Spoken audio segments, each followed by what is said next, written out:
రాబోయే 10-15 సంవత్సరాలలో ఒక క్రమశిక్షణ కలిగిన కష్టపడిన తరం ఈ ప్రపంచం నుండి కనుమరుగవుతుందేమో. అవును, ఇది ఒక చేదు నిజంగా అనిపిస్తోంది. ఆ తరం ప్రజలు అతి సామాన్య వ్యక్తులు. వాళ్ళు రాత్రి పెందలారే పడుకునేవాళ్లు, ఉదయం పెందలారే లేచేవాళ్లు, నడక అలవాటు ఉన్నవాళ్లు, మార్కెట్కి నడిచి వెళ్లేవాళ్లు.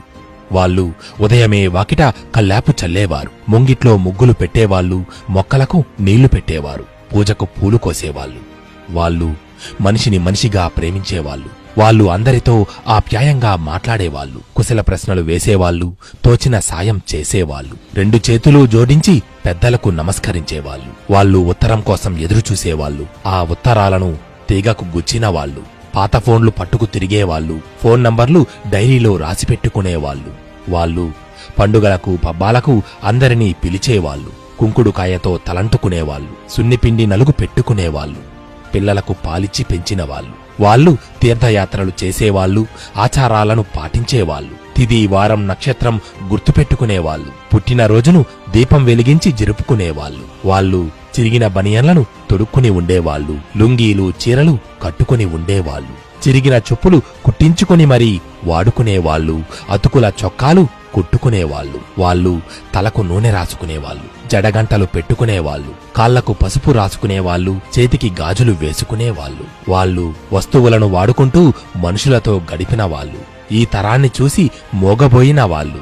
మీకు తెలుసా, వాళ్ళంతా నెమ్మదిగా మనల్ని వదిలిపెట్టి వెళ్ళిపోతున్నారు.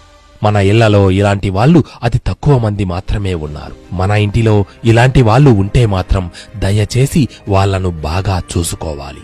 లేదంటే ఇప్పటి తరం చాలా కోల్పోవలసి వస్తుంది. వాళ్ల ప్రపంచం వస్తువులతో కాకుండా మనుషులతో, మానవత్వంతో కూడి ఉండే తరం. సంతోషకరమైన జీవనం గడిపిన తరమది.